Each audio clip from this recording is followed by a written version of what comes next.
All right, so I was reading through a biography of Ayn Rand. It's the Passion of Ayn Rand, a biography by Barbara Brandon. Ayn Rand being the person everyone loves to hate these days. But in chapter 8, there's a very interesting section about when she first meets her future husband. So let me read a little bit from that. It has some relevance to Grero. So Ayn held her breath as the streetcar made its periodic stops and the man did not rise to his feet. Then the streetcar and her heart stopped at Culver City. She had to get up, she had to leave, she could not be late for her job. Slowly, painfully, she stood up and saw that he was rising too, and hurrying to the exit door. She watched for a moment in dazed disbelief as he got off the streetcar and headed toward the studio gate. Then she quickly followed him as if a magnet were pulling her in his wake.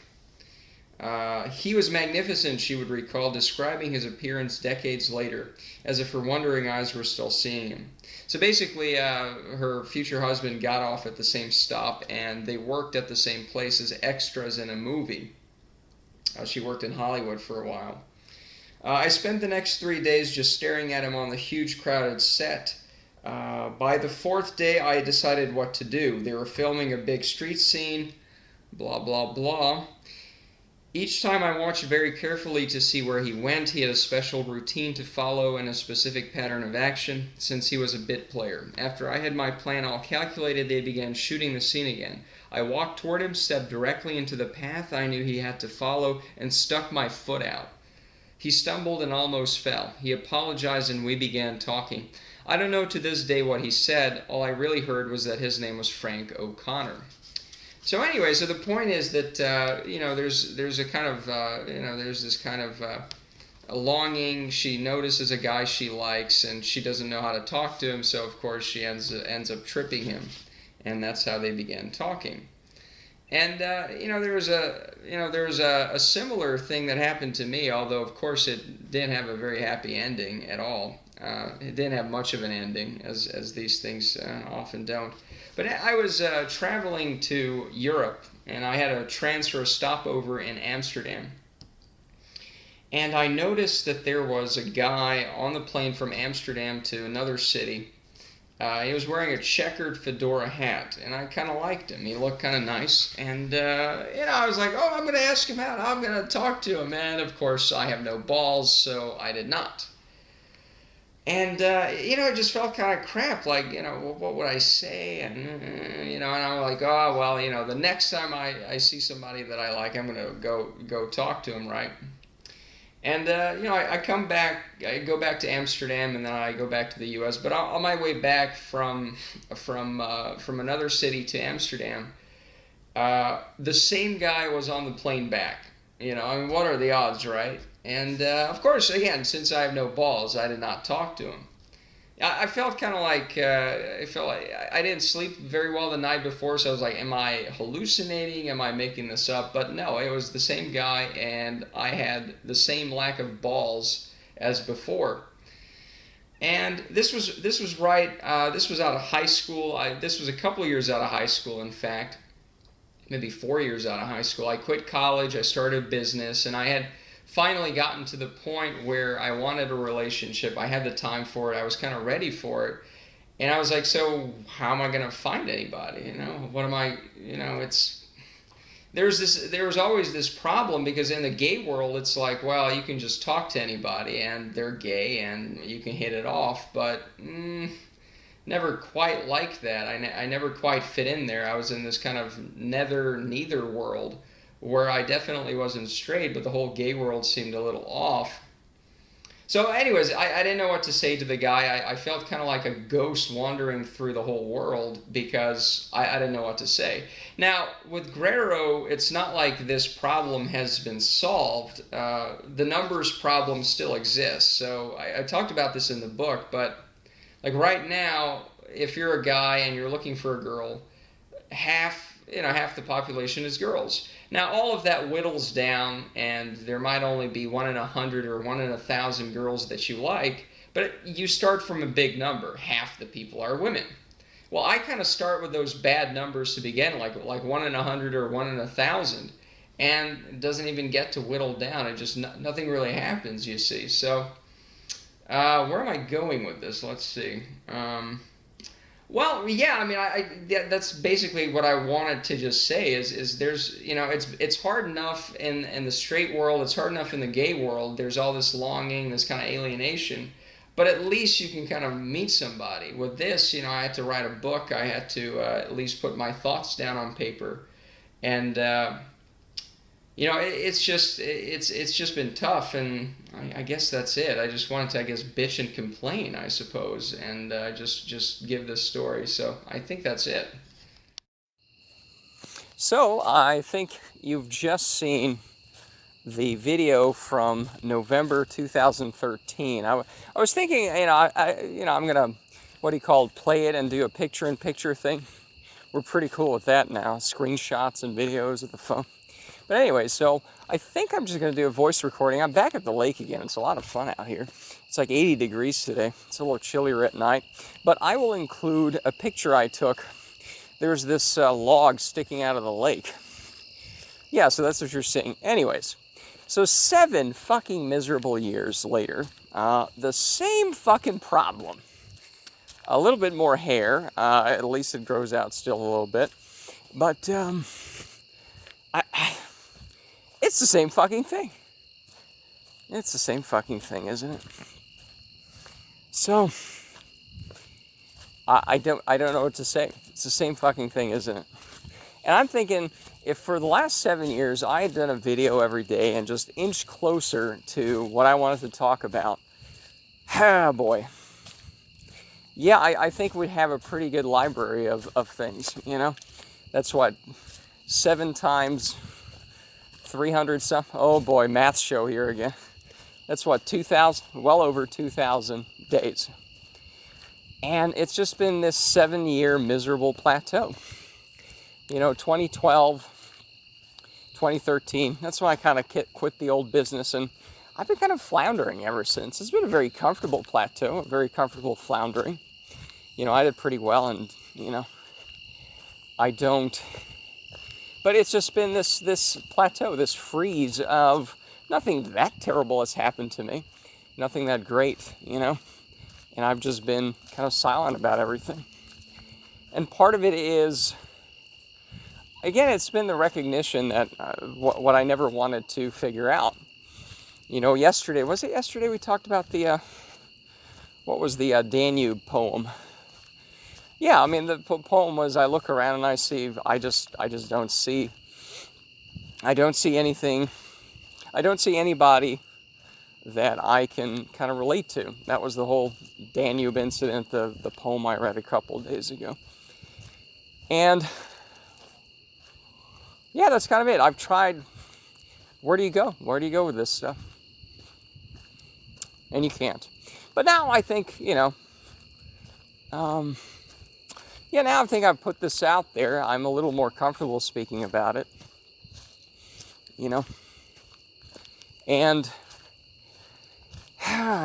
and I don't know, that's kind of it. I'm still just inching ever so slowly towards, I don't know, talking about what I want to talk about.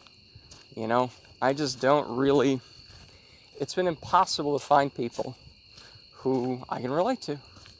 I remember back, what I called it the intellectual puberty, right? When I was 16 or something. And then I realized, yeah, this whole religion stuff, crock of shit, right? Dead Jew coming back from the dead. Well, what's the evidence? Someone wrote it down? That's it? Okay, I mean, if you say so. But I'm not going to go along with it. And there were a couple people who were into that in the old days. This was, over 15 years ago, almost 20, actually. Well, but I can talk to anyone about that stuff, at least in my social circle of sorts. My parents don't want to talk about it. And there were some people online. I actually had some meetups with that. It was interesting. I actually flew to London 10 years ago to meet up with some like-minded people, at least on that topic. But everything kind of fizzled out. It's just not enough. And that's sort of it. That's been sort of it. Is the sort of intellectual or emotionally satisfying sort of things. Just haven't really found that. We're people, really.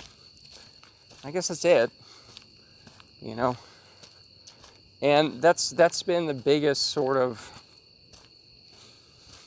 difficulty with me is even with the Grero thing. I could do a whole video. No, we'll do this now.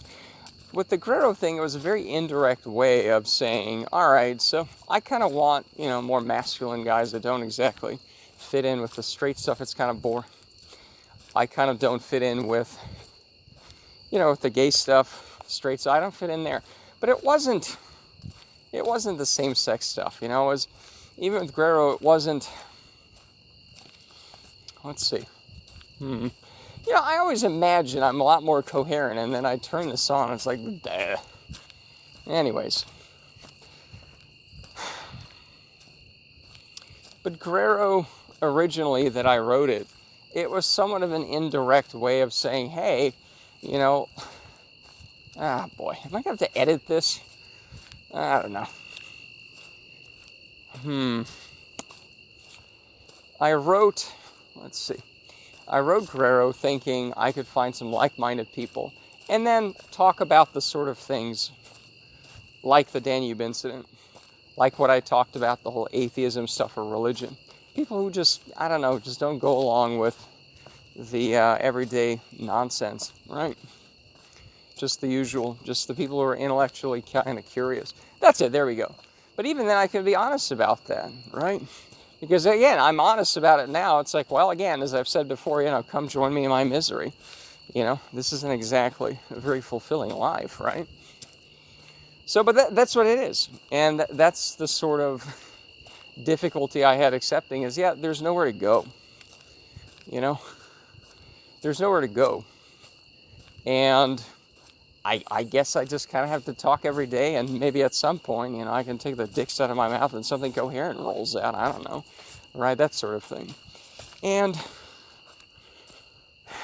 that's it. It's been 7 years where I was kind of honest. You know, I was honest with the video 7 years ago, but not entirely. And it is tough to just start talking about what I want to talk about. You know, the letter I mentioned, you know, I wrote a letter to my shitty parents about how I don't want to see them anymore. I never sent it, right? And I have a copy of it. I'm almost certain of that. And that's a whole interest. I've talked about memory before. Like how the shitty little poem I wrote was actually a lot more coherent than I remembered. Well, we'll get to that later. But about, you know, the letter I wrote to my parents, and I never sent it. You know? Because my parents weren't, like, horrifically evil to me, right? They didn't do anything all that, but it was just the boringness of it. It was just the, you know, you couldn't talk about anything. You couldn't talk about that German blonde guy, right? Or anything else. So even just on that alone, it's just boring. Fundamentally, that's what it is. It's just empty, boring nothingness, right? But I wrote that letter, and I didn't send it. You know, because, and I outlined all my complaints and, you know, belly aching and all that. It was like, what, 7-8 pages. It was relatively short because there's a whole lot more to talk about, right? But it was enough. I think it was, it captured my feelings at the time. Wrote it in 2006, I want to say. You know, 14 years. And I do remember, yeah, I didn't send it. I do remember that. And I remember thinking, yeah, okay, I'd like to send it, but then what? Okay, so I kind of blow up at my parents. I don't really have that much money. I didn't rely on them at that point, but it's like I didn't want to burn that bridge, right? Just for financial reasons. But even more importantly, it's like, okay, who do I have to talk to about this? Where do you go when you're like, you're kind of empty, right? But it's not the parents. It's everything else, everyone else, right? Just, I don't really find sort of intellectual or emotional compatibility or whatever. It's just all boring nothingness everywhere. You know? So on that cheerful note, you know, and again, okay, I can put some of this stuff out. Maybe at some point it's as coherent as I can be, and it's as coherent, you know, it's coherent enough. Well, okay. Well, I guess that's all I can do. You know, I can just put these out there, and You know, because that's the thing, is it's not like, now that I'm more accepting of this and I can speak out loud about this and yell into the ether, I guess, it's not that horrible. I mean, there's nothing, you know, day to day that's absolutely awful.